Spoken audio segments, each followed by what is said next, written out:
கடந்த வாரத்துல நம்ம யாரை குறித்து பார்த்தோம்? ஞாபகம் இருக்கா? கடந்த வாரத்துல அவங்களுக்கு தாங்க யாரை குறித்து பார்த்தோம்? ஒரு பெண்மணியை குறித்து பார்த்தோம். இந்த பெண்மணி யாரு? மரியா. நம்ம யோவான் சுவிசேஷத்துல வாசித்து பார்த்தோம்னா தெரியும். இப்ப நம்ம வாசிக்க கேட்ட அந்த பகுதியிலே கூட same portion that we have read, அதுக்கு முன்னாடி 3வது வசனம் வாசிங்க. John chapter 12 verse 3. 12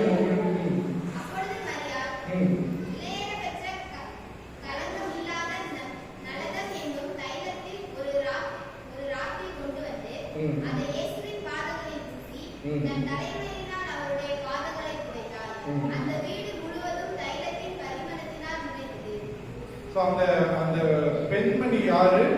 அந்த தைலத்தை, அந்த நறுமண தைலத்தை இயேசு கிறிஸ்து மீதாக ஊற்றின பெண்மணி பேர் இருந்தது மரியா. மரியா யாரு? எந்த மரியா? லாசருடைய சகோதரி. ஏன்னா வேதத்துல நிறைய மரியாதைகள் இருக்காங்க.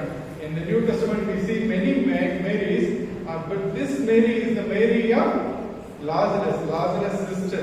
லாசருடைய சகோதரியாகிய மரியா என்று சொல்லி பார்க்கிறோம். கடந்த வாரத்தில் நம்ம பார்த்த அந்த தலைப்பு என்னது? உடைக்கப்படுவது ஆசீர்வதிக்கப்படுவதற்கு. broken to be a blessing. That is what last week. அதுல என்னென்ன காரியங்களை பார்த்தோம்? முதல் காரியம் என்ன? உடைக்கப்படும் போது குற்றப்படுத்துதல் இருக்கும். There is a blame game in the brokenness. உடைக்கப்படும் போது குற்றப்படுத்துதல் இருக்கும். இரண்டாவது காரியம் என்ன? உடைக்கப்படும் போது அது அழகாக மாற்றப்படும். பியூட்டி இன் புரோக்கன்னஸ் அப்படின்னு பார்த்தோம். மூன்றாவதாக என்ன பார்த்தோம்? உடைக்கப்படும் போது நினைவு கூறப்படும். bequest in the brokenness. bequest அல்லது legacy. bequest in the brokenness அப்படின்னு சொல்லி பார்த்தோம். அது முக்கியமா ஒரு காரியம். இயேசு கிறிஸ்து சொல்லுவார்ல, நீங்க அந்த பெண்மணியை செய்யாதீங்க. அவங்க ஒரு முக்கியமான காரியம் பண்ணி இருக்கிறாங்க. ஏன்னா இந்த பெண்மணி மாத்திரம் தான் இயேசு கிறிஸ்துவுக்கு அந்த நறுமண தைலத்தினால பூசினாங்க. யூத கலாச்சாரத்தின்படி மரித்து 3வது நாள் அந்த நறுமண தைலம் பூசுவாங்க. ஆனா இயேசுக்கு யாராவது அதுக்கப்புறம் மரித்ததுக்கு அப்புறம் பூச முடிஞ்சுதா? 3வது நாள் அதை பூசுவதற்காக தான் பெண்மணிகள் போறாங்க, கல்லறையை தேடி போறாங்க. எனக்கு என்ன ஆச்சு? இயேசு கிறிஸ்து உயிர்த்தெழுந்து விட்டார். only Mary had the opportunity and the privilege to shower the scent upon the Jesus before his death. Nobody could do after his death because he already listened. So அதுபோல இந்த மரியாளுடைய ஒரு காரியம் எவ்வளவு அழகாக இருந்ததுன்னு பார்த்தோம். இன்னைக்கு அதே போல இன்னொரு மனுஷனை குறிச்சு பார்க்க போறோம். அந்த மனுஷனோட வாழ்க்கையில என்ன அவன் பண்ணினா? மரியாதை ஒரு காரியம் பண்ணினாங்க.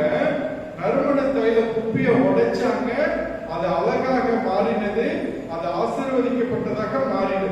ஆனா இங்க இந்த ஒரு மனுஷன் இன்னொரு காரியம் பண்றாரு. அதுவும் அந்த மரியாள் எப்படி மரியாள் செய்த காரியம் எல்லாராலையும் பேசப்படுகிறது. 4 சுவிசேஷங்களை யாரை குறித்து இருக்கிறது? மரியாளுடைய காரியம் இருக்கிறது. All the 4 gospels carry the story of Mary's act at Bethany, Mary's anointing at Bethany. Similarly, there is another person we see in the Bible. என்ன நடக்குது? That one act that he did, that is also spoken throughout the history. வரலாற்றுல அவனை பத்தி நம்ம பேசுறோம். ஆனா என்ன விதமா பேசுறோம் அப்படின்னு தான் நம்ம பார்க்க போகிறோம். ஏன்னா பிரியமானவர்களே, இன்னைக்கு நம்முடைய வாழ்க்கையில அநேக காரியங்களை நம்ம செய்து கொண்டே இருக்கிறோம். We do lot of things in our life as Christians. We forget each and everything carries a weightage. நாம் செய்கிற ஒவ்வொரு காரியமும் ஆண்டவரால் கவனிக்கப்பட்டு கொண்டிருக்கிறது. நம்ம செய்கிற சின்ன காரியம் பெரிய காரியம் எதுவுமே கிடையாது. ஆண்டவர் நம்ம எப்படி சுத்திகரித்து குற்றமில்லாத மாசற்ற ஆட்டுக்குட்டியானவருடைய ரத்தத்தினால சுத்திகரிக்கப்பட்டிருந்தால் நம்ம எல்லாருமே விலையேற பெற்றவர்கள். We are all precious people because God has cleansed us through His one and only Son's blood. அப்படி இருக்கும்போது நம்ம சிந்திக்கிற, நம்ம பேசுகிற, நம்ம செய்கிற ஒவ்வொரு காரியங்களும் நம்முடைய உலகத்தாராலும் நம்முடைய உன்னத தேவனாலும் கவனிக்கப்படுகிறது. நாம நினைக்கிறோம் நம்ம பேசுறது யாருமே கவனிக்க மாட்டேங்கிறாங்க, நம்ம யோசிக்கிறது யாருக்கும் தெரியலன்னு நினைக்கிறோம், நம்ம செய்யறது யாருக்கும் தெரியலன்னு நினைக்கிறோம். ஆனா எல்லாமே கவனிக்கப்பட்டு கொண்டிருக்கிறது. கடந்த வாரத்துல நம்ம முடிவுல பார்த்தோம் இல்லையா, அவனவனுடைய கிரியைகள் அவனவனுடைய கூட போகும். Everyone's act and deeds will follow us. நாம செய்யற ஒவ்வொரு காரியமும் நம்ம அழிச்சு போட முடியாது, நம்ம மறந்து போயிட்டு. இந்த யூதாஸோட வாழ்க்கை குறித்து ஒரு சில காரியங்களை பார்க்கிறோம். We are going to learn something from the life of Judas. யூதாஸுடைய வாழ்க்கையிலிருந்து முதல் காரியம் எடுத்துக்கொண்ட தீர்மானங்கள். The commitments that he has made. எடுத்துக்கொண்ட தீர்மானங்கள். ஒரு வசனத்தை வாசிக்கலாமா? மார்க் 3வது அதிகாரம் 14-15 வாசிக்க பார்க்கலாம். Mark chapter 3 verse 14 and 15. Mark 3:14-15.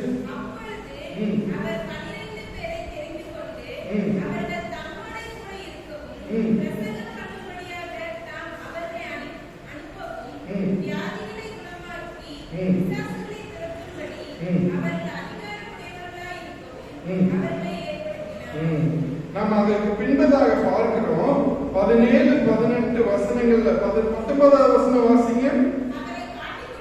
verse 19 வாசிங்க.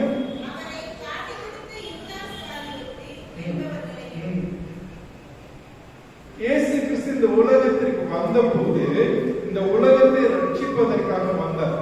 Jesus came to this world to redeem the humanity. அதற்காக அவர் எத்தனை பேரை தெரிந்தெடுத்தார்? How many people he has chosen? 12 பேர்.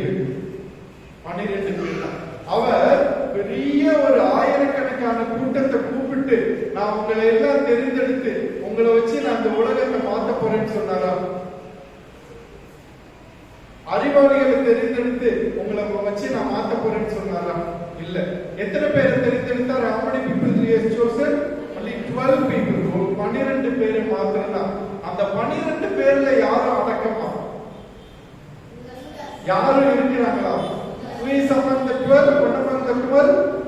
Judas also. யூதாஸ் காரியத்தும் ஒருவன். யூதாஸ் காரியத்தும் ஒருவன். ஆனா அவனுடைய வாழ்க்கையில ஒரு சில நல்ல காரியங்கள் இருக்கு. There are some good things that he has done. என்ன அப்படின்னா, இயேசு கிறிஸ்து தன்னுடைய சீஷர்களாக இந்த 12 பேரை அழைத்த போது அவன் என்ன பண்ணான்? பின்னாடி வந்தான். ஒரு சிலரை பார்த்திருக்கோம், ஞாபகம் இருக்கா? ஒரு பணக்கார இளைஞன் வந்து கேட்பான், ஆண்டவரே நான் நித்திய ஜீவனை பெற்றுக்கொள்ள என்ன செய்யணும்? There is one rich young ruler comes and asks, what should I do to inherit the eternal life? அப்ப இயேசு கிறிஸ்து சொல்றாரு, எல்லாத்தையும் விட்டுட்டு என் பின்னாடி வா. Sell everything and give to the poor and follow me. அவன் என்ன பண்ணான்? பின்னாடி வரல. He did not follow Jesus. இதே போல அநேகர் அங்கங்க இயேசு கிறிஸ்து பின்னாடி சுகத்திற்காக வருவாங்க, சாப்பாட்டுக்காக வருவாங்க. கொஞ்ச நாள் அவங்க என்ன பண்ணிடுவாங்க?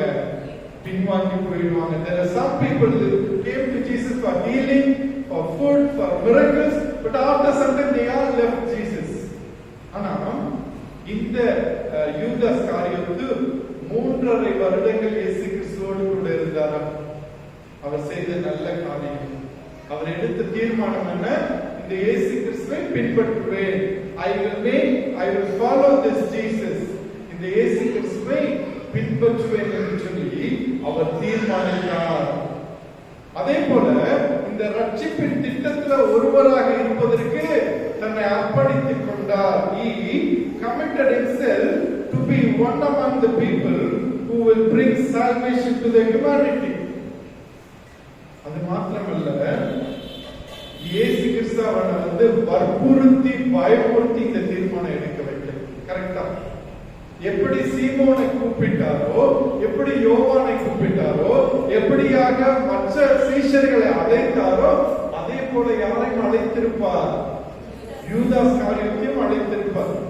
The same way that Jesus called Peter, John and everyone, similarly Jesus would have called Judas Iscariot. There was no force, there was no exploitation. அவனை ஏமாத்தி பின்னாடி வர வைக்கல. இது யாருடைய தீர்மானம்? இயேசு கிறிஸ்துவை பின்பற்ற வேண்டும் என்பது யாருடைய தீர்மானம்? யூதாசுடைய சொந்த தீர்மானம். யாருடைய வற்புறுத்தலோ அல்லது எதையாவது காமிச்சு நீ என் பின்னாடி வந்தீங்கன்னா அதை தர்றேன், என் பின்னாடி வந்தீங்கன்னா அதை தர்றேன்னு சொல்லி ஆண்டவர் ஏமாற்றி அவனை அழைக்கவில்லை. Jesus did not exploit Judas to follow him. அது மாத்திரமல்ல, ஊழியத்தில் வல்லமை உள்ளவராக யூதாஸ் காரியத்தை பயன்படுத்தப்பட்டாரா? கண்டிப்பாக. இயேசு கிறிஸ்து இரண்டு பேராக அனுப்புறாரு. அனுப்பிட்டு திரும்ப அவங்க என்ன சொல்றாங்க? நாங்க பிசாசுகளை துரத்தினோம். இந்த வாஸ்தவலியா மார்க் 3:14-15 என்ன பார்க்கிறோம்? Mark chapter 3 verses 14 and 15 what it says, பிரசங்கம் பண்ணும்படியாக தாம் அவர்களை அனுப்பவும், வியாதிகளை குணமாக்கி பிசாசுகளை துரத்தும்படியாக. Why Jesus chose them?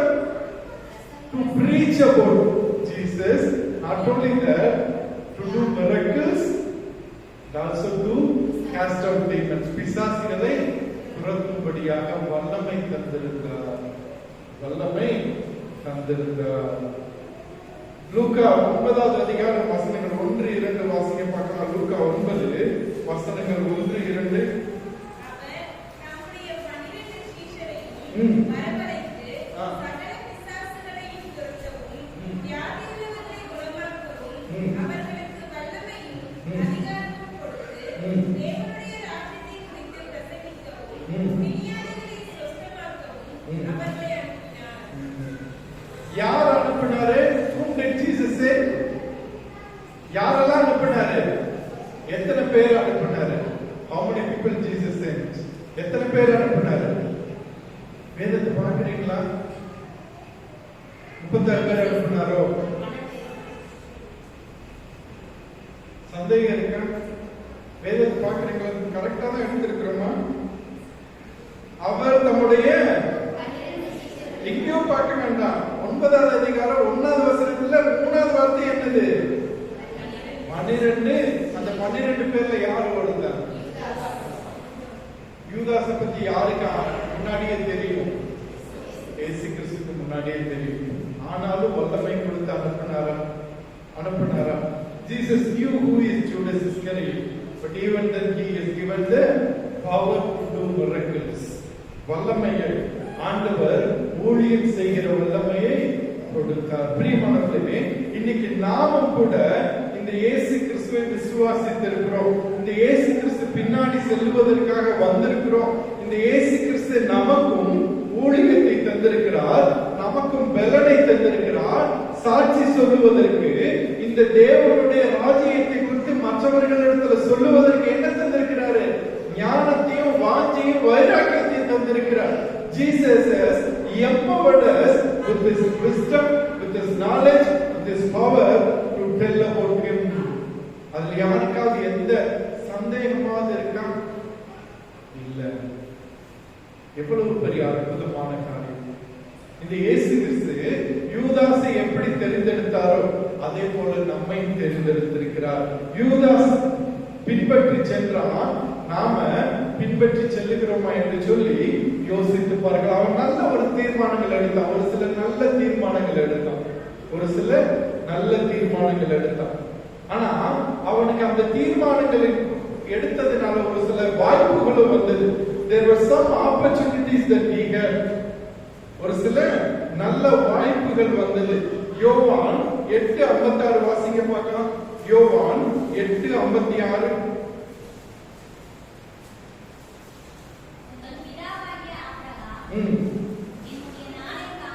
John 8 வாசிங்க. உங்கள் பிதாவாகிய ஆபிரகாம் என்னுடைய நாளைக்கான ஆசையா இருந்தான். என்ன சொல்றாரு இயேசு கிறிஸ்து? இந்த நாளை காண்பதற்கு யாரும் ஆசையா இருந்தாங்களா? யாரும் ஆசையா இருந்ததா? ஆபிரகாம் கூட ஆசையா இருந்தா. Even your father Abraham wanted to see this day. He wanted to see this day. இந்த நாளைக்கான ஆசையா இருந்தான், வாஞ்சையா இருந்தான். அந்த வாஞ்சை, அந்த வாய்ப்பு யாருக்கு கிடைச்சது? அந்த வாய்ப்பு யாருக்கு கிடைச்சது? யூதாசுக்கு கிடைச்சது. எவ்வளவு நல்ல வாய்ப்பு! நமக்கு கிடைக்காத வாய்ப்பு. நம்ம இயேசு கிறிஸ்து நேருக்கு நேரா பார்த்திருக்கிறோமா? Have we seen Jesus Christ face to face? No. யாருக்கு அந்த வாய்ப்பு கிடைத்தது? யூதாசுக்கு அந்த வாய்ப்பு கிடைத்தது. அதே போல இயேசு கிறிஸ்து எப்படியாக வாழ்கிறார் என்று நேரடியாக பார்ப்பதற்கான வாய்ப்பு. A very good opportunity to see Jesus how he lives. இந்த உலகத்திலே பெஸ்ட் லைஃப் வாழ்ந்தது யாரு? இயேசு கிறிஸ்து தான். இந்த உலகத்திலே பெஸ்ட் மனுஷனா வாழ்ந்தது யாரு? கொஞ்சம் சத்தமா, கொஞ்சம் சத்தமா. தூக்கம் வருது, அதுக்காக வேற ஒன்று. இயேசு கிறிஸ்து தான் இந்த உலகத்திலே பெஸ்டா ஒரு மனிதனா வாழ்ந்து போனார். ஒரு மனிதனாக எப்படி இருக்க வேண்டும், எப்படி யோசிக்க வேண்டும், எப்படி பேச வேண்டும், எப்படி நடக்க வேண்டும் சொல்லி ஒரு மாடல் நம்ம செஞ்சோம்னா அது யாராக இருக்க முடியும்? Who could be the best role model for a human life? இயேசு கிறிஸ்து மாத்திரம்தான். அதை நேரடியா பார்க்கிறதுக்கு யாருக்கு வாய்ப்பு கிடைச்சது? யூதாஸ் வாய்ப்பு கிடைச்சது. Judas had the best opportunity to witness the life of Jesus. அத போல ஏதாவது இருக்க முடியுமா? இன்னைக்கு நமக்கு நிறைய கேள்விகள் இருக்கு. இந்த சூழ்நிலையில என்ன செய்யணும், இந்த சூழ்நிலையில எப்படி பேசணும், இதை எப்படி யோசிக்கணும், நிறைய நம்ம கஷ்டப்படுறோம்ல. Oftentimes we are confused how to respond, how to act and react in certain situations.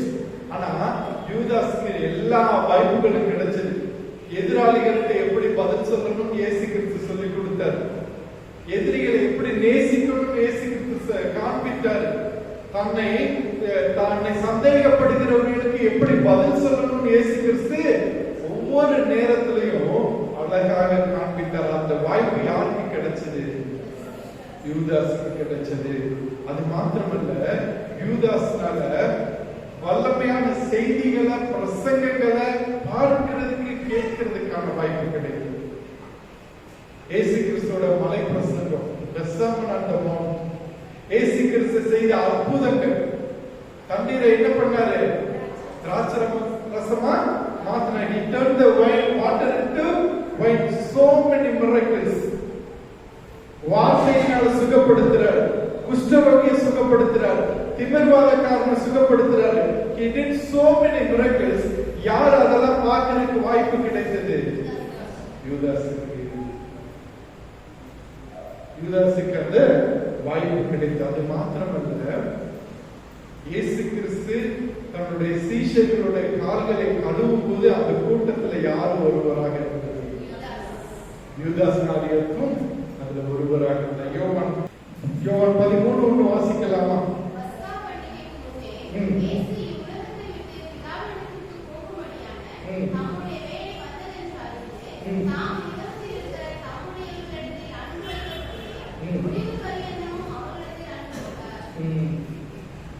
இயேசு கிறிஸ்து என்ன செஞ்சாரு? இந்த 12 பேர்ல என்ன பண்ணாரு? முடிவு பரியந்தம் he loved to the till the end. அந்த அன்பு வைத்தவர்களை யார் ஒருவர்? யூதாஸ் காரியத்தும் ஒருவர். இயேசு கிறிஸ்து யூதாஸ் காரியத்தோட கால்களை கழுவினாரா? கழுவினார். Did Jesus wash the feet of Judas? Yes. யூதாஸ் காரியத்துக்கு ஆண்டவர் கடைசி அந்த பந்தியில, ராபோஜன பந்தியில இடம் கொடுத்தாரா? அந்த துணிக்கிய உடைச்சு அவன் கையில கொடுத்தாரா? கொடுத்தாரு. எவ்வளவு அற்புதமான வாய்ப்பு! அந்த ராபோஜன ஒவ்வொரு தடவையும் நம்ம ராபோஜன பந்தியில கலந்து கொள்ளும் போது நம்ம இயேசு கிறிஸ்துவோட அவரோட அன்பையும் தியாகத்தையும் நம்ம நினைவு கூறுகிறோம். ஆனா அதை நேரடியா அதுல பங்கு பெறுவதற்கு யாருக்கு வாய்ப்பு கிடைத்தது? யூதாஸ் காரியத்துக்கு வாய்ப்பு கிடைத்தது. பிரியமானவர்களே, இன்னைக்கு கூட ஆண்டவர் நமக்கு அநேக வாய்ப்புகளை தந்து கொண்டிருக்கிறார். Even today, God is giving so many opportunities நம்முடைய வாழ்க்கையில. நம்முடைய வாழ்க்கையில் அற்புதங்களை செய்திருக்கிறாரா? செய்திருக்கிறார். மற்றவர்களுடைய வாழ்க்கையில செய்கிற அற்புதங்களை பார்ப்பதற்கு நமக்கு கண்களையும் கேட்பதற்கு செவிகளை கொடுத்திருக்கிறாரா? கொடுத்திருக்கிறார். எவ்வளவு தடவை நம்ம முன்னாடி சர்ச்ல டெஸ்டிமனிஸ் கேட்கிறோம். டெஸ்டிமனிஸ் எல்லாம் பொய்களா? முன்னாடி வந்து எல்லாம் பொய் சொல்லிட்டே போறோமோ? ஆண்டவர் இதை செஞ்சாரு அதை செஞ்சாருன்னு சொல்லி இல்லாத காரியங்களை அப்படியே உருவாக்கி கட்டுக்கதை பேசிட்டு போறோமா? இல்ல நீங்க சொல்ற சாட்சிகள் பொய்களா இருக்குதா? இல்ல. நம்முடைய வாழ்க்கையில எவ்வளவு அற்புதங்கள் ஆண்டவர் செய்திருக்கிறார். எத்தனை அற்புதங்களை நாம் காணும்படியாக நாம் கேட்கும்படியான வாய்ப்புகளை ஆண்டவர் நமக்கு தந்திருக்கிறார். இந்த இயேசு கிறிஸ்து யாருன்னு சொல்லி நமக்கு தெரியுமா? படிக்கிற பிள்ளைகள் கேட்கிறேன், உங்க ஸ்கூல்ல உங்க காலேஜ்ல இருக்கிற டீச்சர்ஸுக்கு இந்த இயேசு கிறிஸ்துவ பத்தி தெரியாது. Even your principal or even the school correspondent doesn't know who Jesus is, right? But you have the privilege of knowing Jesus. இந்த இயேசு கிறிஸ்துவை அறிந்து கொள்ளுகிற, இந்த இயேசு கிறிஸ்துவை ஆராதிக்கிற அந்த அற்புதமான வாய்ப்பு யாருக்கு இருக்கிறது? நமக்கு இருக்கிறது. எவ்வளவு பெரிய நல்ல வாய்ப்பு, எவ்வளவு அருமையான வாய்ப்பை இருக்கிறார். அடிக்கடி சொல்லுவது போல அதானிக்கும் அம்பானிகளுக்கும் கிடைக்காத வாய்ப்பு, டாட்டாக்களுக்கும் பிர்லாக்களுக்கும் கிடைக்காத வாய்ப்பு, அநேக ஞானவான்களுக்கு கிடைக்காத வாய்ப்பு யாருக்கு கிடைத்திருக்கிறது? நமக்கு கிடைத்திருக்கிறது. God has chosen us to know Him. How great the opportunity. ஆனா அந்த வாழ்க்கையில ஒரு சில சாய்ஸஸ் அவன் செய்ய வேண்டியிருந்தது.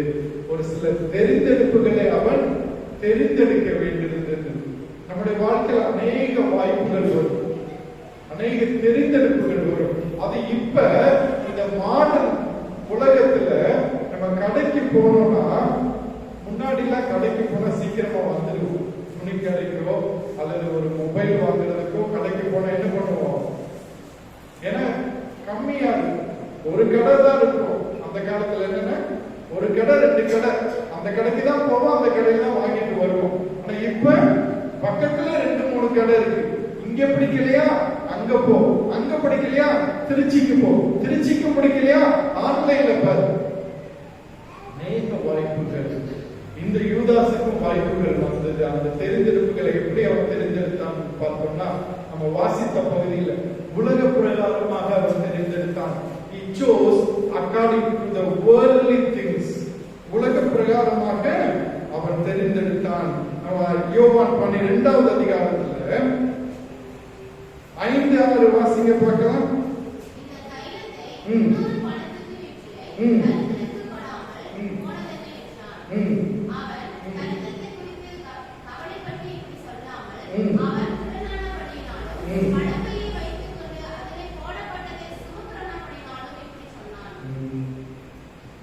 அவன் எதனால அப்படி சொன்னான்னா, it is not that he had real concern for the poor. அவன் தரித்திரரை குறித்து ஏதோ மனதில் வந்து வைராக்கியம் உள்ளவன், தரித்திரருக்கு உதவி செய்யணும் அப்படின்றதுக்காக செய்யல. எதற்காக அப்படி சொன்னானா? பேராசையினால், திருடனாய் இருந்து பணப்பையை வைத்துக் கொண்டு அதை சுமக்கிறபடியினாலும். அந்த பணம் அவனுக்கு, திருடனா என்ன அர்த்தம்? தனக்கு சொந்தம் இல்லாததை எடுத்துக் கொள்ளுகிறவன் தான் திருடன். Who is a thief? The one who takes what is not belonging to him. இயேசு கிறிஸ்து அவனுக்கு என்ன பொறுப்பு கொடுத்திருந்தாரு? அந்த 12 பேர்ல முக்கியமான பொறுப்பு என்னது? நிதி அமைச்சராக இருக்கிறது, finance minister. He was the treasurer. அவர்தான் அந்த பணத்தை எல்லாம் நிர்வகிக்கிறதுக்கான ஒரு பொறுப்பு. யாருக்கு அதை கொடுத்திருக்கலாம்? மத்தேயுவுக்கு கொடுத்திருக்கலாம். மத்தேயு யாரு? வரி வசூலிக்கிறவர். வரி வசூல் செய்யற வேலை தான் பண்ணிட்டு இருந்தார். Matthew was a tax collector. He knew about finance and everything. ஆனா இயேசு கிறிஸ்து அவருக்கு அந்த வாய்ப்பை கொடுக்கல. யாருக்கு கொடுத்திருந்தாரு? யூதாஸ் காரியத்துக்கு கொடுத்திருந்தாரு. ஆனா அந்த வாய்ப்பை அவன் உலக பிரகாரமாக பயன்படுத்தினான். எத்தனை காசுக்காக இயேசு கிறிஸ்துவை வச்சு போட்டானா? 30 வெள்ளிக்காசுக்காக. just 30 silver. அத 30 வெள்ளிக்காசு எதோடைய மதிப்பு தெரியுமா? அந்த நாட்களில் ஒரு அடிமையை வாங்குவதற்கான விலை என்னது? 30 வெள்ளிக்காசு. It was the price of buying a slave. ஒரு அடிமையின் விலை என்ன? 30 வெள்ளிக்காசு. உன்னதமான தேவனை, பரிசுத்தமான தேவனை, உயர்ந்த தேவனை, ரட்சிப்பை கொண்டு வருகிற தேவனை, ஒரே மேசியாவை எத்தனை வெள்ளிக்காசுகளுக்கு யாருடைய பணத்திற்காக விற்று போட்டான்? ஒரு அடிமையின் பணத்திற்காக விற்று போட்டான். அவன் ஒரு 30,000 தங்க பணம் வாங்கினா கூட ஒருத்தர் இருக்கும். If you would have sold Jesus for 30,000 or 3 lakhs or 3 crores, at least it would have been much worth. எத்தனை வெள்ளிக்காசுக்காக? 30 வெள்ளிக்காசுக்காக அவன் வச்சு போட்டான். அது மாத்திரம் இல்ல, எதனால அவன் இது பண்ணிருப்பான்னா, அவன் ஆசை நிறைவேறும். என்னது? அவன் எதுக்காக இயேசு கிறிஸ்து பின்னாடி வந்திருப்பான்னா, இந்த இயேசு கிறிஸ்து நல்லா பிரசங்கம் பண்றாரு, நல்லா அற்புதம் பண்றாரு, இவர் என்ன பண்ணுவாரு? ரோம ராஜ்யத்திலிருந்து நமக்கு விடுதலை தந்து நம்மளை ஒரு பெரிய ஆக்கிடுவார். இவர் நாளைக்கு ராஜாவான நான் யாரா இருப்பேன்? நானும் மந்திரியா இருப்பேன். If he becomes the king of Israel, who I will be?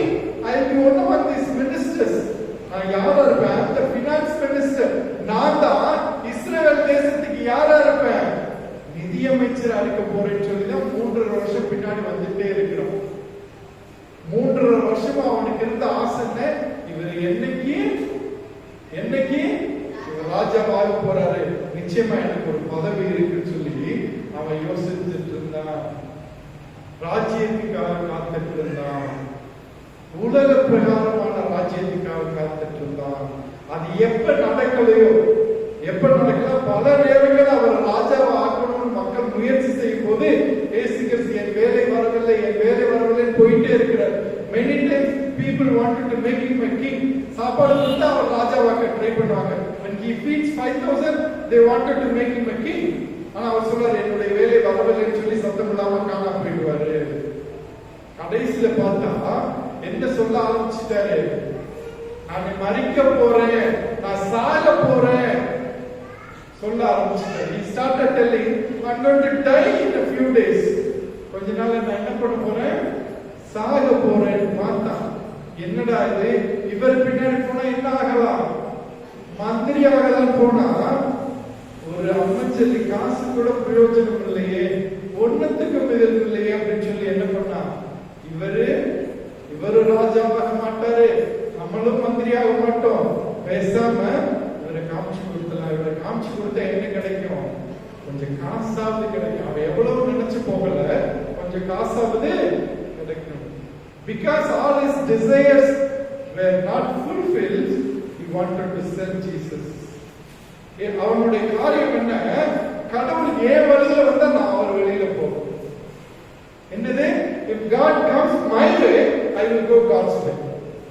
கடவுள் ஏன் வழியில வந்தா நான் அவர் வழியில போவேன். அவர் என் வழியில வரலாட்டி அவரை தூக்கி போட்டுருவேன். If he doesn't come my way, I will throw him out of my life. ஏன் இஷ்டத்துக்கு, ஏன் ஆசைக்கு, என்னுடைய ஆசாபாசங்களுக்கு ஏற்ற கடவுளா இருந்தா நீங்க கடவுளா இருங்க. If you want to be my God, you fulfill my desires, then you will be my God. அப்படிதான் யூதாஸ் இருந்தார். பிரியமானவர்களே, நம்மளும் ஆண்டவர் பின்னாடி போயிட்டே இருக்கோம். ஆண்டவருடைய சமூகத்துல நம்ம ஒரு சில காரியங்களை எதிர்பார்க்கிறோம். ஆண்டவர் நம்ம நினைச்ச நேரத்துல நினைச்ச காரியத்தை தரல அப்படின்னா அவருக்கு எனக்கு சம்பந்தம் கிடையாது. அவர் தான் ஓரமா உட்கார்ந்துட்டோம். நான் மத்த கடவுளை தேடி போய் பார்த்துக்கிட்டு அங்க நான் ட்ரை பண்றேன்.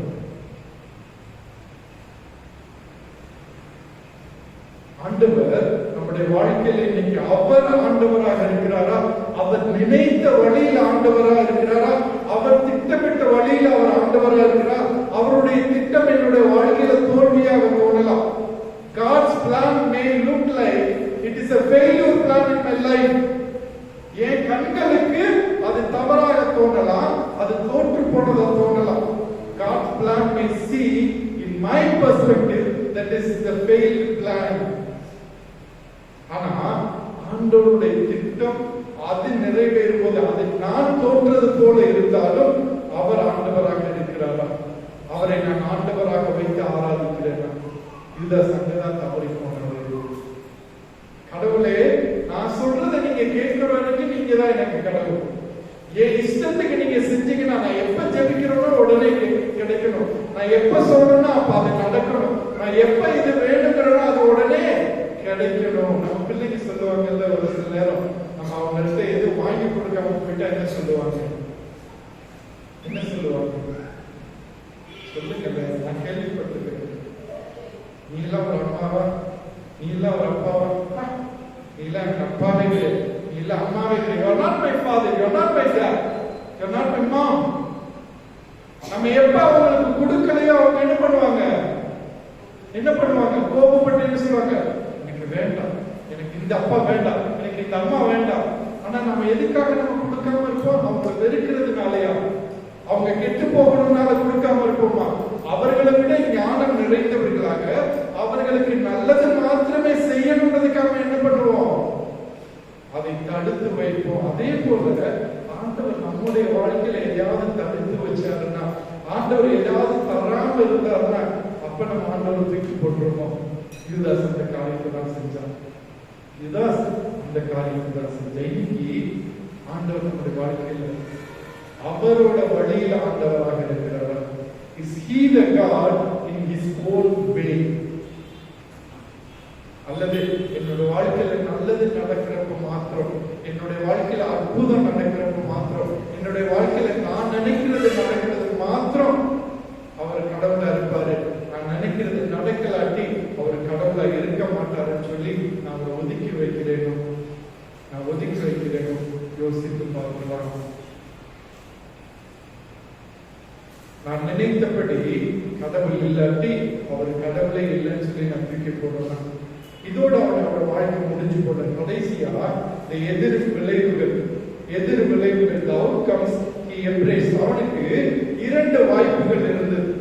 முன்னாடியும் வாய்ப்பு இருந்தது, பின்னாடியும் வாய்ப்பு இருந்தது. அவன் ஆண்டவரை காட்டிக் கொடுப்பதற்கு முன்பதாக அநேக நேரத்துல இயேசு கிறிஸ்துவோட வாழ்க்கை அவனுக்கு முன்மாதிரியா இருந்தது. He had the life and teaching of Jesus Christ in front of him to look at. இயேசு கிறிஸ்துவோட எச்சரிப்புகள் இருந்தது. அநேக நேரம் இயேசு கிறிஸ்து என்ன சொன்னாரு?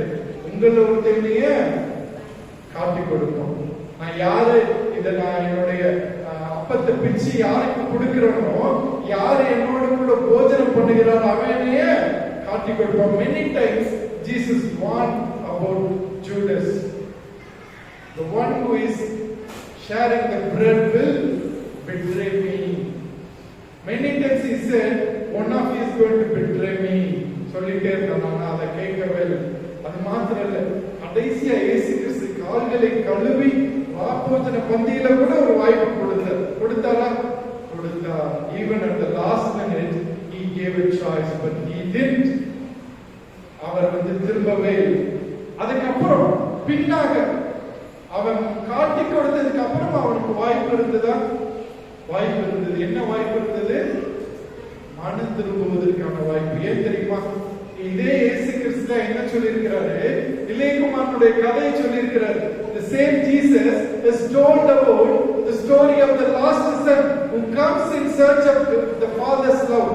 பிதாவுடைய அன்பை அறிந்து திரும்ப வருகிற ஒரு இளையகுமாரன் எல்லாவற்றையும் விட்டு போட்டு, இந்த இளையகுமாரன் என்ன பண்ணா? எல்லாத்தையும் விட்டுட்டு வந்துட்டான். ஒண்ணுத்துக்கு உதவாதவனா வந்தான். அந்த கதை யார் சொல்லியிருக்கிறது? இயேசு கிறிஸ்து சொல்லியிருக்க. அதை மறந்து போயிட்டான், மனம் திரும்பல. அது மாத்திரம் இல்ல, யூதாஸ் மாத்திரம் காட்டி கொடுக்கல. இன்னொருத்தர் யார் பெரிய பாவம் பண்ணது? பேதுருவும் மறுதலிச்சாரு. யூதாஸுக்கும் பேதுருவுக்கும் இருந்த வித்தியாசம் என்ன? யூதாஸ் தூக்கு போட்டு செத்து போனான், பேதுரு மனம் கசந்து அதுதான். பிரியமானவர்களே, இன்னைக்கு கூட ஆண்டவர் நம்முடைய வாழ்க்கையில ஒரு வாய்ப்பை தருகிறார். ஒருவேளை நம்ம ஆண்டவருக்கு பிரியமில்லாத வாழ்க்கையை வாழ்ந்து கொண்டிருந்தோம்னால், ஒருவேளை ஆண்டவர் வேண்டாம்னு சொல்லி ஒதுக்கி வச்சு அதனால நம்ம இன்னும் மனதுல இன்னும் நம்ம துக்கத்தை சுமந்து கொண்டிருந்தோம்னா, ஆண்டவர் நமக்கு தருகிற வாய்ப்பு, நாம் மறிக்க தேவையில்லை, மனம் திரும்பினால் போதும். We don't need to die, but only repent. நாம் மறிக்க தேவையில்லை, மனம் திரும்பினால் போதும். பிரியமானவர்களே, இன்னைக்கு நம்முடைய வாழ்க்கையில் அநேக தெரிந்தெடுப்புகள் இருக்கிறது. எந்த காரியங்களை நாம் தெரிந்தெடுத்துக் கொள்கிறோம்? உலக பிரகாரமான காரியங்களை நம்ம தெரிந்தெடுத்துட்டு போனோம்னா இந்த இயேசு கிறிஸ்துவுடைய திட்டம் நமக்கு கசப்பானதாக தோன்றும். If you choose the worldly things, the plan of Jesus will look like a failed plan. ஆனா நம்ம மனம் திரும்பும் போது, but if we repent, இந்த ஆண்டவர் நம்மை மன்னிக்க வல்லவராக இருக்கிறார். மரியாள் ஒரு காரியம் செய்தார். அந்த மரியாளுடைய காரியம், அந்த மரியாள் வாழ்க்கையில பெரிய பாவத்தை செஞ்சிருக்கிறார். நீங்க லூக்கா சுவிசேஷத்துல வாசித்து பாருங்க. மரியாள் பெரிய பாவத்தை செஞ்சதுனாலதான் சீமோன்ட்ட சொல்றாரு, அவர் பெரிய பாவத்தை செய்து அவர் பெரிய ரட்சிப்பை பெற்றுக் கொண்டார் சொல்றார். தன்னுடைய தலைமையினால கண்ணீரினால பேசி கிறிஸ்துடைய பாதங்களை கழுவுகிறார். ஆனால் இந்த யூதாஸ் என்ன பண்ணாரு? தன்னுடைய வாழ்க்கையோட பெரும் பகுதியை இயேசு கிறிஸ்து கூட செலவழிச்சாலும் கூட ஒரே ஒரு தவறான காரியத்தினால அவன் தன்னுடைய வாழ்க்கையை இழந்து போனான். வரலாற்றுல ஒரு கரும்புள்ளியாக மாறி போனான். ஒரு சரியான கிரியையினால மரியாள் ஒரு விடிவெள்ளியாக, ஒரு வெளிச்சமாக காணப்படுகிறாள். ஒரு தவறான காரியத்தினால யூதாஸ் காரியத்து ஒரு கருமொழியாக காணப்படுகிறார். Because of one act, Mary becomes a shining star in the history, but because of one foolish act, Judas became a traitor. ஒரு கருமொழியாக மாறினோம். இன்னைக்கு நம்முடைய வாழ்க்கையில நம்முடைய தேர்ந்தெடுப்புகள் எதை வகித்திருக்கிறது? இயேசு கிறிஸ்துவை உயர்த்துகிற தேர்ந்தெடுப்புகளாக இருக்கிறதா? இயேசு கிறிஸ்துவை முன்னிறுத்துகிற தேர்ந்தெடுப்புகளாக இருக்கிறதா? யோசித்து பார்க்கலாம். கண்களை மூடி நாம் ஜெபிக்கலாம்.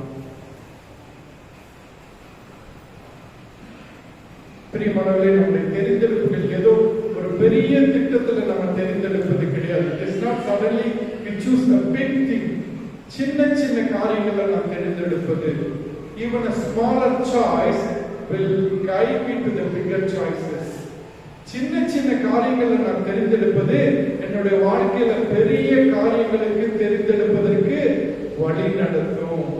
இன்னைக்கு நான் சின்ன காரியம், ஒரு சின்ன வார்த்தை, ஒரு சின்ன பார்வை, ஒரு சின்ன காரியம், ஒரு சின்ன தவறான யோசனை, அது தவறான காரியத்துக்கு வழி நடத்திடும்.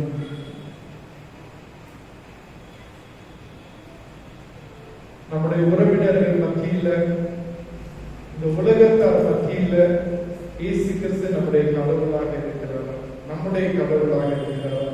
அவருடைய வழியில நம்ம கடவுளாக இருக்கிறார். ஆண்டவர் நம்மை அழைத்திருக்கிறாரு.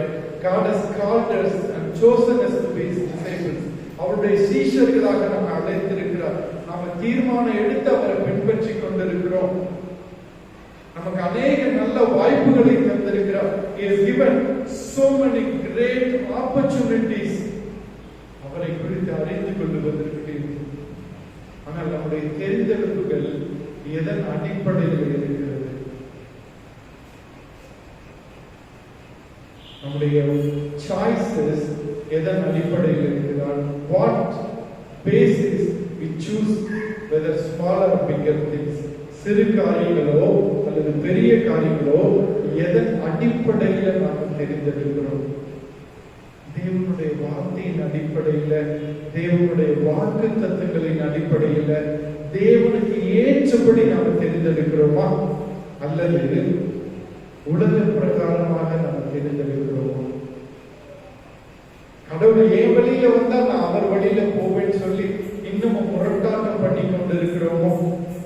Are we still fighting with God? If God comes my way, I will go His way. Are we still fighting with Him?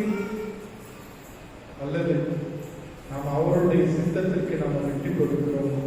ஒருவேளை தவறு செய்தால், ஒருவேளை பாவம் செய்யும் போது மனம் திரும்புகிறோமா, அல்லது இந்த கடவுளை விட்டு மொத்தமாக நம்ம போயிடணும் என்று யோசிக்கிறோம். When we commit any sin, whether small or big, are we trying to quit in our life, or are we trying to repent, turn back to this Jesus? இந்த ஆண்டவர் கிருபை உள்ளவர், இந்த ஆண்டவர் இரக்கம் உள்ளவர், இந்த ஆண்டவர் மனதுருக்கம் உள்ளவர். அவர் நம்மை கைவிட மாட்டார், நம்மை தள்ள மாட்டார். He is a gracious, merciful, compassionate God. He will always forgive. He will always forgive if only we repent. நாம் மனம் திரும்பி அவருடைய சமூகத்துக்கு வரும்போது நிச்சயமாக அவர் நம்மை மன்னித்து ஏற்றுக்கொள்வார். நாம் மரியாதை போல பிரகாசிக்க போகிறோமா, அல்லது யூதாசை போல இருளுக்குள்ளாக மறைந்து போக போகிறோமா? Are we going to shine like Mary, or are we going to die away in the darkness like Judas? யோசித்து பார்க்கலாம். இந்த லெந்த நாட்களில் இயேசு கிறிஸ்துடைய அன்பையும் இயேசு கிறிஸ்துடைய கிருபைகளையும் தியாகத்தையும் எண்ணி அவருடைய சமூகத்தில் திரும்பி சேரலாம்.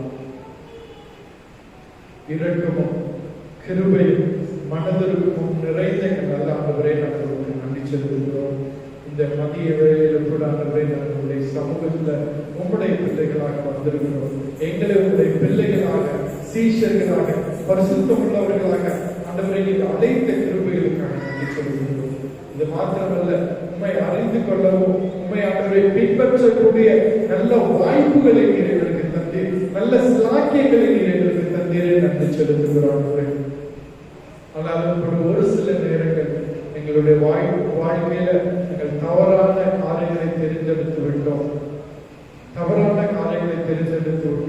உலக பிரகாரமாக பேசிக் கொண்டிருந்தோம், உலக பிரகாரமாக சிந்தித்துக் கொண்டிருந்தோம், உலக பிரகாரமான காரியங்களை செய்து கொண்டிருந்தோம். உலகத்திற்கு நாங்கள் முக்கியத்துவம் கொடுத்தோம். ஆண்டவரே, உலகத்திற்கு முக்கியத்துவம் கொடுத்து உன்னதராகிய உண்மை நாங்கள் தள்ளி விட்டுட்டோம். ஆண்டவரே, எங்களை மன்னியும். கடந்த வாரத்துல நீங்க எங்க கடவுளா இல்லை. கடந்த வாரத்துல உங்களை மறந்து போனோம். கடந்த வாரத்துல உங்களை உதாசீனப்படுத்தணும். ஆண்டவரே, எங்களை மன்னிங்க. Past week we forgot you, we pushed you away from our life with various things, Lord, with our own choices. Forgive us, Lord, forgive us. யூதாசை போல நாங்கள் இருளுக்கு மாறிவிடாதபடிக்கு மரியாதை போல எழுப்பி பிரகாசிக்க எங்களுக்கு உதவி செய்யும். Lord, help us to shine like Mary, not to die away like Judas in the darkness. ஆண்டவரே, அப்படியாக எங்களை விட்டுக் கொடுக்கிறோம். எங்களை மன்னியும், எங்களை மறுரூபமாக்கும், எங்களை ஆண்டவரே உடைத்து உருவாக்கும். உமக்கே உகந்த பலியாக விட்டுக் கொடுக்கிறோம். பொறுப்படுத்திக் கொடுக்கிறோம். சுத்திகர மகிமையெல்லாம் உமக்கே செலுத்துகிறோம். இயேசு கிறிஸ்துவின் மூலமாக ஜெபிக்கிறோம் நல்ல பிதாவே.